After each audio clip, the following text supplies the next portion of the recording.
జై శ్రీరామ్. శ్రీమాత్రే నమః. శ్రీ గురుభ్యో నమః. ఈ నెల ఆగస్ట్ నెల 6వ తారీఖు నుంచి ఆగస్ట్ 28వ తారీఖు వరకు కూడా ఖగోళంలో ఒక మంచి విశేషాంశం చోటు చేసుకుంటుంది. ఈ విశేషాంశం ఏంటంటే ఈ నెల ఆగస్ట్ 6వ తారీఖు నుంచి 28వ తారీఖు వరకు కూడా బుధ భగవానుడు సింహరాశిలో వక్రిస్తూ ఉన్నారు. 6వ తారీఖు 9 డిగ్రీల దగ్గర ఆయన వక్రగతి ప్రారంభమవుతుంది. 28వ తారీఖు కర్కాటక రాశిలో 27 డిగ్రీల దగ్గర ఆయన వక్రచాగం జరుగుతుంది.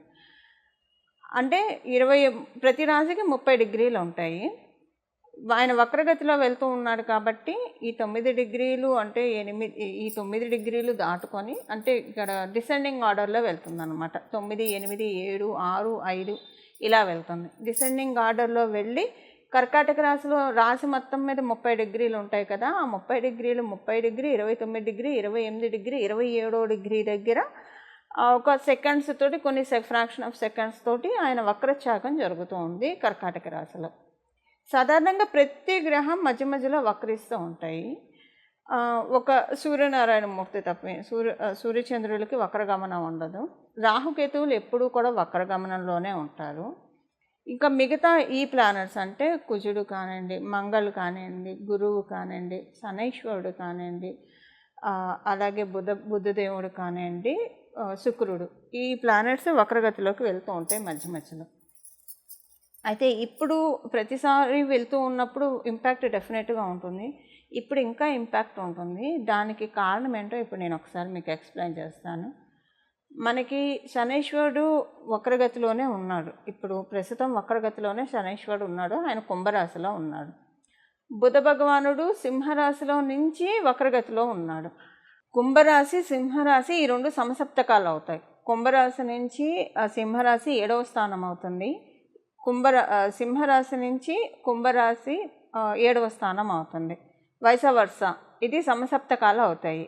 ఈ సమసప్తకాల్లో 2 గ్రహాలు వక్రించడము, ఒకటి శనైశ్వరుడికి, అందులో కుంభరాశి స్వక్షేత్రము, ఇక్కడ వక్రించడము డెఫినెట్గా ఇంపాక్ట్ ఉంటుంది. మామూలుగానే శశబుధ యోగం చాలా మంచి యోగము.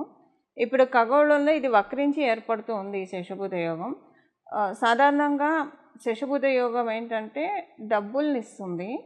కానీ ఈ డబ్బులు ఏంటంటే మనము చక్కగా ఒక సిస్టమేటిక్గా ఒక క్రమశిక్షణతోటి, ఆర్థిక క్రమశిక్షణతోటి, ఫైనాన్షియల్ డిసిప్లిన్ తోటి మనం డబ్బుల్ని దాచుకోవడానికి కానివ్వండి, ఇన్వెస్ట్మెంట్ చేసుకోవడానికి కానివ్వండి, వచ్చిన ప్రతి రూపాయి, మన పాకెట్లో పడిన ప్రతి రూపాయి కూడా మనం చాలా చక్కగా బాగా యూటిలైజ్ చేసుకుంటాం. అంటే శశబుధ యోగం ఎవరికైతే ఉంటుందో జన్మజాతకంలో వాళ్ళకున్న ఫైనాన్షియల్ డిసిప్లిన్ ఇంకెవ్వరికి ఉండదని చెప్పాలి. వాళ్ళని చూసి అందరూ ముచ్చటపడి డబ్బులు ఇలాగ సేవ్ చేసుకోవాలా, ఎంత సంపాదించామో ఇవన్నీ పక్కన పెడితే అసలు ఆర్థిక క్రమశిక్షణ లేకపోతే డబ్బులు ఎంత వచ్చినా ఉపయోగం ఏముంటుంది? ఈ ఆర్థిక క్రమశిక్షణని శశబుధ యోగం ప్రతి ఒక్కరికి కలిగిస్తుంది. శనైశ్వరుడు ప్రతి విషయంలో క్రమశిక్షణ ఇస్తాడు. బుధుడితో కూడితే కనుక ఆయన ఆర్థిక క్రమశిక్షణని ప్రతి ఒక్కరికి కలగజేస్తారు. ఇప్పుడు వీళ్ళిద్దరూ కూడా వక్రగతిలోకి వెళ్ళారు. వక్రగతిలో కంటే ఇది ఎలా ఉంటుందంటే, ఇప్పుడు ఒక స్కూల్లో ఒక టీచరు క్లాసులో లెసన్స్ చెప్తూ ఉన్నారు. లెసన్స్ చెప్తూ మధ్యలో ఆవిడకి కావచ్చు, లేదా చెప్పే అధ్యాపకులకు కావచ్చు, ఏదైనా ఫోన్ కాల్ వస్తే లేదా ఎవరన్నా పిలిస్తే బయటికి వెళ్తారు అనుకోండి. అప్పుడు పిల్లలు ఒక్కసారిగా కేరింతలు కొట్టి అరిచి చాలా క్రౌడీగా నాయిసీగా ఉంటుంది క్లాస్ రూమ్ అంతా. ఇది ఒకటి. ఇది ఏంటంటే అక్కడ తప్పక ఆవిడ బయటికి వెళ్ళింది కాబట్టి, ఆవిడ కావచ్చు లేదా అధ్యాపకుల వారు కావచ్చు. ఒక్కొక్కసారి ఏముంటుందంటే లీజర్ పీరియడ్ అని ఉంటుంది. సో అధ్యాపకులే వదిలేస్తారు ఫ్రీగా, కాసేపు ఒక 1 పీరియడ్ వరకు ఆడుకోండి అని చెప్పేసి. అంటే ఇప్పుడు లీజర్ పీరియడ్స్ ఉన్నాయో లేవో తెలియదు, కానీ మా చిన్నప్పుడైతే లీజర్ పీరియడ్ ఒకటి ఉండేది డెఫినెట్గా. సో అలా వదిలేసేవాళ్ళు, ఒక పీరియడ్ వరకు వదిలేసేవాళ్ళు. అంటే వాళ్ళు వదిలేస్తారు అలాగా. ఇప్పుడు ఇదంతా ఎందుకు చెప్తున్నానంటే, శనైశ్వరుడు మరియు బుధ భగవానుడు ఆర్థిక క్రమశిక్షణ ఇస్తారు. ఇప్పుడు ఏం చేస్తారంటే ఆర్థిక క్రమశిక్షణ ఇచ్చి మనం ఫైనాన్షియల్గా ఎలా దాచుకుంటే డబ్బులు మనకి రెట్టింపు అవుతాయి, మన డబ్బులు గుడ్లు పెట్టడం అనేది శని బుధులు కలిసి ఉంటేనే సాధ్యమవుతుంది కుండలిలో. ఇప్పుడు అందరికీ శని బుధులు కూడా కలిసి ఉండరు, ఎవరి జాతకంలో కూడా మనం చూస్తే చాలా అంటే అందరికీ కలిసి ఉండాలని ఉండదు ఆ కాంబో. కలిసి ఉన్న వాళ్ళకి డెఫినెట్గా వాళ్ళు చిన్నప్పటి నుంచే ఇన్వెస్ట్మెంట్స్ స్టార్ట్ చేస్తారు, సేవింగ్స్ చాలా పక్కాగా వెళ్తారు. వాళ్ళ దగ్గర ₹1,00,000 వస్తే దాన్ని ఎలాగ 10 లక్షలు చేయాలి, ఎలాగ 50 లక్షలు చేయాలి, మంచి క్లారిటీ, మంచి విజన్ వాళ్ళ దగ్గర ఉంటుంది. అండ్ అకార్డింగ్గా వెళ్తుంది వాళ్ళకి. అంటే విజన్ అందరికీ ఉంటుంది, బట్ అదేంటి, అది మనకి అనుకున్నట్లు ఫామ్గా సిస్టమేటిక్గా వెళ్ళడం అందరికీ సాధ్యం కాదు, కొంతమందికే సాధ్యం అవుతుంది. మనం డే టు డే లైఫ్లో చూస్తూ ఉంటాం కదా. ఈ శశబుధ యోగం అది కలగజేస్తుంది, అది ఒక లెక్క. అయితే ఇప్పుడు ఏంటి, వాళ్ళిద్దరూ వక్రించారు. సో ఇలాగ వాళ్ళు సిస్టమేటిక్ ఇన్వెస్ట్మెంట్స్కి అవకాశం ఇస్తారు. కొన్నిసార్లు ఏంటంటే అందరికీ ఆ యోగం ఉన్న వాళ్ళైతే అలా ఉంటుంది, యోగం లేని వాళ్ళకు కూడా గోచార రీత్యా వచ్చినప్పుడు ఇలాంటివి ఇది అందరికీ అప్లికేబిలిటీ ఉంటుందండి. ఆ యోగం ఉన్న వాళ్ళకి ఇంకా బాగా ఎక్కువగా ఉంటుంది, యోగం లేని వాళ్ళకి కూడా ఇది అప్లికేబిలిటీ ఉంటుంది. అయితే ఈ అప్లికేబిలిటీ అసలు ఇప్పుడు వక్రగతిలో ఉన్నారు కదా, వాళ్ళిద్దరు సవ్యంగా ఉంటే ఇన్వెస్ట్మెంట్స్ ఇవన్నీ ఉంటాయి. ఇప్పుడు వక్రగతిలోకి వెళ్ళారు, ఇప్పుడు పరిస్థితి ఏంటి మరి, అంటే ఎలాంటి రిజల్ట్స్ ఇస్తారు, ఈ విషయాలు మనం ఒక్కసారి చూద్దాం. అసలు ఈ విషయాల్లో ఇంపాక్ట్ ఏ విషయాల్లో ఉంటుంది, గుడ్ ఇంపాక్ట్ ఉంటుందా, బ్యాడ్ ఇంపాక్ట్ ఉంటుందా, సత్ఫలితాలు ఉంటాయా లేదా ఏదైనా జాగ్రత్తలు సూచిస్తుందా, ఇవన్నీ కూడా ఇప్పుడు మనం మాట్లాడుకుందాము. ఈ ఈ ఈ ఇది ఈ కాంబో ఏ రాశుల వాళ్ళకి, ఇప్పుడు ఈ వక్రగతి అనేది ఏ రాశుల వాళ్ళకి ది బెస్ట్గా వర్కౌట్ అవుతుందో మనం ఒకసారి చూద్దాం. అన్ని రాశుల వాళ్ళకి ది బెస్టే ఉంటుంది. అంటే అసలు ఈ వక్రగతిలోకి వెళ్ళడం వల్ల ఇప్పుడు ఎవరైనా ఎవరైనా సరేనండి, మనలో అందరం కూడా ఏదన్నా ఖర్చు చేద్దాము అని అనుకుంటే, అది ఒక మంచి చదువు చదివించడానికి కావచ్చు మన పిల్లలకి, లేదా మనం ఒక మంచి అసెట్ కొనుక్కోవడానికి కావచ్చు, లేదా ఏదైనా ఒక మంచి పని కోసం ఖర్చు పెట్టడానికి డబ్బులు సమకూరక, లేదంటే ఏదైనా ఒక డబ్బులు సమకూరక ఏదైనా పనులు పెండింగ్ ఉంటే కనుక అవి రిలీజ్ చేస్తుంది శనైశ్వరుడు బుధ భగవానుడు వక్రగతిలోకి వెళ్ళడం వల్ల. సో దట్ ఏంటంటే అందరికీ కూడా వాళ్ళకి ఏవైతే అవసరమైన ఖర్చులు ఉన్నాయో అవన్నీ కూడా స్తంభనగా ఉన్నవన్నీ ఒక్కసారిగా రిలీజ్ అయిపోతాయి ప్రతి ఒక్కళ్ళకి. కానీ ఈ పరిహారం మనం చివరిలో తెలుసుకోబోయే పరిహారం చేసుకోవడం వల్ల రిలీజ్ అవుతాయి. పరిహారం చేసుకోకపోయినా రిలీజ్ అవుతాయి, అంటే ఆర్థిక స్తంభన నుంచి బయటకు వస్తారు. బట్ పరిహారం చేసుకుంటే ఇంకా ఎక్కువగా ఇది అప్లికేబిలిటీ ఉంటుంది. ఈ ఆర్థిక అంటే యాక్చువల్గా ఈ వక్రగతి ఒక్కొక్క రాశిలో, ఇప్పుడు ఇదే సమసప్తకం కనుక కర్కాటకం మకరంలో పడినా, లేదా మీనరాశి కన్యారాశిలో పడినా, మిగతా రాశుల్లో పడితే ఒక్కొక్క రకంగా ఇంపాక్ట్ ఉంటుంది, ప్రతి రాశిలో ఇదే ఇంపాక్ట్ ఉండదు. ఇప్పుడు ఈ వక్రగతి పడింది సింహరాశిలో ఉంటేనే సూర్యనారాయణమూర్తి కింగ్. సో ఎప్పుడైనా ఒక కింగ్ ఇంటెన్షన్ ఏముంటుంది, ఆ రాశితత్వం ఏముంటుంది, ఒక కింగ్ ఇంటెన్షన్ ఏముంటుంది, కంపాషనేట్గా ఉంటుంది, అంటే దయ ఎక్కువగా ఉంటుంది. అందుకే సూర్యబలం ఉన్న వాళ్ళకి చాలా దయగల హృదయం గల వాళ్ళు ఉంటారు. అవతల వాళ్ళ కష్టాన్ని వాళ్ళ కష్టాలుగా వాళ్ళు ఫీల్ అయిపోతారు, ఎందుకంటే ఆత్మకారకుడు కాబట్టి ప్రతి సోల్లో ఉన్నది జీవాత్మే అన్న విషయము వాళ్ళకి ఎరుక బాగా ఉంటుంది. సింహరాశి వాళ్ళకి కూడా బేసిక్గా ఈ తత్వం ఉంటుంది. సూర్యనారాయణమూర్తి ఆత్మకారకుడుగా ఉన్న వాళ్ళకి ఈ తత్వం ఉంటుంది, లేదా వాళ్ళ జన్మజాతకంలో సూర్యనారాయణమూర్తి బలం ఎక్కువగా ఉన్న వాళ్ళకి కూడా ఇది ఎక్కువగా ఉంటుంది. ఎప్పుడు వాళ్ళ సైడ్ నుంచి అని కాకుండా అందరి సైడ్ నుంచి ఆలోచిస్తారు, అది ఆ క్వాలిటీ సింహరాశిలో ఉంటుంది.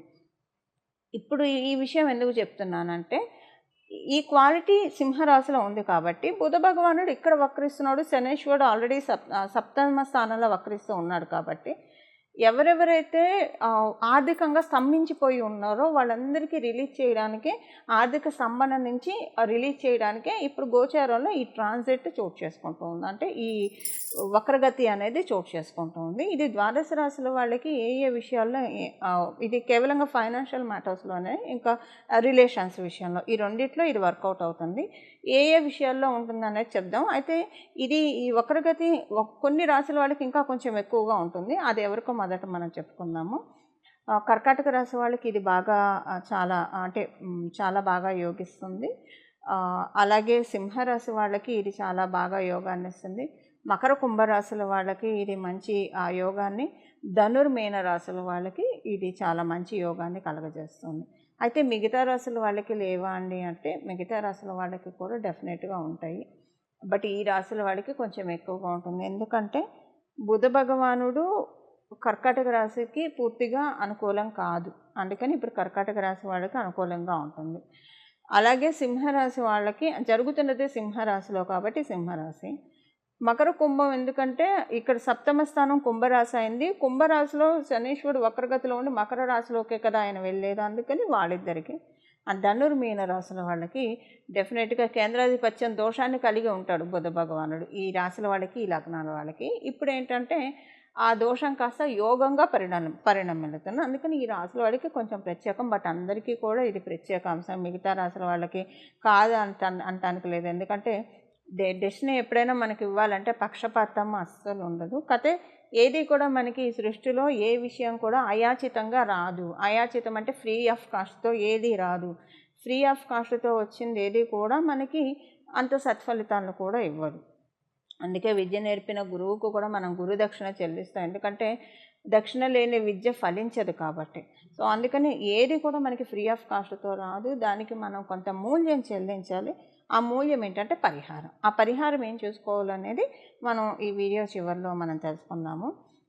అన్ని రాశుల వాళ్ళకి ఏ ఏ విషయాల్లో ప్లస్గా ఉంటుంది ఒక 2-3 పాయింట్స్లో మనం ఈ ట్రాన్సిట్ గురించి ఒకసారి అన్ని రాశుల వాళ్ళకి ఎలా ఉంటుంది అనేది మనం ఒకసారి డీటెయిల్డ్గా వెళ్దాం. కర్కాటక రాశి. కర్కాటక రాశిని కర్కాటక లగ్నంలో పుట్టిన వాళ్ళకి ఈ వక్రగతి మంచిది. ఏ విషయాల్లో ఈ వక్రగతి మంచిదంటే అనవసరమైన ఖర్చులన్నీ కట్ డౌన్ అవుతాయి. మీ కమ్యూనికేషన్ చాలా బాగా రీచ్ అవుతుంది అందరికీ. కమ్యూనికేషన్ అంటే మీ గురించి ఎక్కువగా అందరూ పాజిటివ్స్ మాట్లాడుకుంటారు.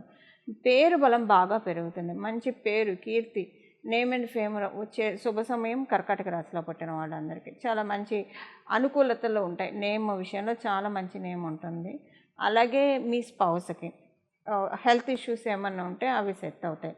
మీరు ఒకవేళ వ్యాపారం చేస్తూ మీ వ్యాపార భాగస్వామి వ్యాపారం చేస్తూ మీ వ్యాపార భాగస్వామి వాళ్ళ ఇంట్లో కానీ లేదా వాళ్ళకి కానీ ఏమైనా హెల్త్ ప్రాబ్లమ్స్ ఉంటే అవి సెట్ అయ్యే సమయం ఇది. మీకేమైనా హెల్త్ ప్రాబ్లమ్స్ ఉన్నా కూడా సెట్ అయ్యే ఆ పీరియడ్ ఇది. కుటుంబంలో అనుకూలతలు ఎక్కువగా ఉంటాయి. ఫైనాన్షియల్ ట్రాన్స్ఫర్మేషన్స్ డెఫినెట్గా కర్కాటక రాశి కర్కాటక లగ్నంలో పుట్టిన వాళ్ళు చూస్తారు. స్వయం కృషితో పైకొచ్చే జాతకుల లిస్టులో మీరు చేరడానికి చక్కగా అవకాశం ఉంది. అంటే మీరు పెట్టే ఎఫర్ట్స్ చక్కగా నోటెడ్ బై యూనివర్స్ అని చెప్పాలి. అదేంటంటే ఎప్పుడైనా మనుషులు నోట్ చేసిన దానికంటే కూడా దైవము మరియు యూనివర్స్ నోట్ చేస్తే ఏ విషయాన్నైనా సరే మన జీవితంలో అది ఐఎస్ఐ స్టాంపే. దాన్ని ఎవ్వరూ చేర్చలేరు. ఎంతమంది జరపాలని చూసినా వాళ్ళ టైం వేస్ట్, వృధా ప్రయాస తప్పించి ఎలాంటి ఉపయోగం ఉండదు. ఇప్పుడు అలాంటి స్టేజ్లో కర్కాటక రాశి కర్కాటక లగ్నంలో పుట్టిన వాళ్ళందరికీ కూడా ఇది వర్తిస్తుంది. సో ఈ విషయాల్లో మీకు అనుకూలతలు చాలా చక్కగా ఉన్నాయి. ఇప్పుడు మనం తెలుసుకోబోయే పరిహారం చేసుకుంటే అది ఇంకా ఎక్కువగా చక్కగా రెట్టింపు ఫలితాలను అందుకోవడానికి అవకాశం ఉంటుంది. ఇప్పుడు ఏం పరిహారం చేసుకుంటే ఈ శిషబుధ యోగం వక్రగతిలో ఉన్న ఈ శిషబుధ యోగం ద్వాదశ రాశుల వాళ్ళకి ఫైనాన్షియల్ మ్యాటర్స్లో బాగా రిలీజ్ అవుతాయో అంటే ఫైనాన్షియల్ మ్యాటర్స్లో అనుకూలతలు ఉంటాయో అది ఇప్పుడు చూద్దాం. అయితే అసలు పరిహారం చేసుకోకపోతే ఏమవుతుందండి? పరిహారం చేసుకోకపోతే యోగం రిలీజ్ కాదా అన్న సందేహం తలెత్తవచ్చు కొంతమందికి. దానికి ఒకసారి మనం మాట్లాడుకుందాం. ఇప్పుడు పరిహారం చేసుకోకపోయినా వచ్చేదే. కాకపోతే పరిహారం చేసుకుంటే మీకు అంతా కూడా చాలా ప్రశాంతంగా వస్తుంది. అంటే రావాల్సినవన్నీ కూడా మనకి రావాల్సినవన్నీ ప్రశాంతంగా వస్తాయి. పరిహారం చేసుకోకపోతే అంతా ఏమవుతుందంటే వచ్చేదే కానివ్వండి ఏడిపించి ఇస్తారు. అంతకు మించి ఏం లేదండి. ఇప్పుడు మనం జనరల్గా లైఫ్లో చూస్తూనే ఉంటాం కదా. కుండలీలో ఒకవేళ మీ జన్మ కుండలీలో అర్గళాస్ ఉన్నాయి అనుకోండి, ఇంటర్వెన్షన్ అంటాం. ఈ అర్గళాస్ ఉంటే ఏమవుతుందంటే ఏ యోగం అనుభవించజేయను. అంటే ఇది ఒక సామెత మీకు తెలిసే ఉంటుంది, గడ్డివామ దగ్గర కుక్క అన్న సామెత చందాన. ఏ యోగం మీకు అనుభవ యోగంలోకి రానియకుండా అడ్డుపడుతూ ఉంటాయి. ఇది మీకు అర్థమయ్యేది చెప్పాలంటే ప్రొఫెషన్గా ఎదుగుతుంటే కాళ్ళు పట్టుకొని లాగే వాళ్ళు ఉంటారు, అడ్డుపుల్లలేసి వచ్చే వాటిని చెడగొట్టే వాళ్ళు ఉంటారు. ఇలాంటివి రకరకాలుగా ఉంటాయి కదా. ఇవన్నీ కాకుండా ఇప్పుడు అదృష్టవంతులను ఎవరు చేర్చలేరు, దురదృష్టవంతులను ఎవరు బాగు చేయలేరు. ఇది మనందరికీ తెలిసిన సత్యమే. సో అదృష్టవంతులకైతే అసలు బాధే లేదు. ఎన్ని ఆటంకాలు వచ్చినా వాళ్ళు దృఢ సంకల్పంతో వాటన్నిటిని అధిగమించుకుంటూ వెళ్ళిపోతారు. ఈ అర్గణాస్ ఇవి ఇబ్బంది పెట్టకుండా ఉండడానికి మీ జన్మజాతకంలో ఉంటే దానికి పరిహారం చేసుకుంటే ప్రశాంతంగా వస్తాయి. లేకపోయినా వస్తుంది. మేబీ అవుట్ ఆఫ్ 100% మీకు 70% వచ్చేది 30% వస్తుంది. అందువల్ల పరిహారం చేసుకోవడం వల్ల మరీ ఎక్కువ ఏడిపించకుండా డెస్టినీ మీకు రిలీజ్ చేస్తుంది. మీకు రావాల్సిన, అంటే దేనికోసమైతే మీరు ఎదురు చూస్తున్నారో, ఏ ఫైనాన్షియల్ బెనిఫిట్ కోసం అయితే మీరు ఎదురు చూస్తున్నారో అది మీకు అందుతుంది. ఇప్పుడు దీనికోసం మనం పరిహారం చూద్దాము. ఏం పరిహారం చేస్తే ఇది బాగా యోగిస్తుంది. ఇది స్టార్టింగ్ డే నుంచి, అంటే 6వ తారీఖు నుంచి, ఆగస్టు 6వ తారీఖు నుంచి ఆగస్టు 28వ తారీఖు వరకు కూడా ప్రతిరోజు క్రమం తప్పకుండా విష్ణు సహస్రనామం వినడము. విష్ణు సహస్రనామం చదవడం వస్తే ఇంకా మంచిది. చదవడం కానీ వినడం కానీ చేస్తే చాలా మంచిది. విష్ణవే నమః, విష్ణవే నమః, విష్ణవే నమః అని మనసులో ధ్యానించుకుంటూ ఉంటే ఇంకా మంచిది. అయితే ఆడవాళ్ళకి పీరియడ్స్ వస్తే ఆ 4 రోజులు వదిలేసేయండి, మిగతా రోజుల్లో వినండి. ఎవరైనా అశౌచంలో ఉంటే కనుక వినడానికి ఏం తప్పులేదు, పెట్టుకొని వినొచ్చు. చదవకూడదు అప్పుడు మీరు పెట్టుకొని మనసులో జపం చేసుకుంటూ వినొచ్చు. లేదా మీకు వినడం కూడా ఎందుకు అని అనుకుంటే విష్ణవే నమః, విష్ణవే నమః, విష్ణవే నమః అని ఈ నామాన్ని జపించుకోవచ్చు. సర్వకాల సర్వ అవస్థల్లో భగవంతుడి నామాన్ని జపించడానికి మనం ఏ అవస్థలో ఉన్నాము, ఏ కాలంలో ఉన్నాం, ఏ సమయంలో ఉన్నాం, ఏమీ ఇది లేదంటే మీరు అశౌచంలో ఉన్నారా, పీరియడ్లో ఉన్నారా, లేదా బాత్రూమ్కి వెళ్ళొచ్చారా, లేదా ఎక్కడన్నా వేరే ప్రదేశాల్లో ఉన్నారా, ఇలాంటివి ఏమీ కౌంట్ రావు.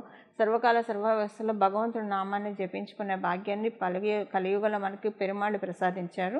అందువల్ల విష్ణవే నమః అని అనుకుంటూ ఉన్నా కూడా సరిపోతుంది.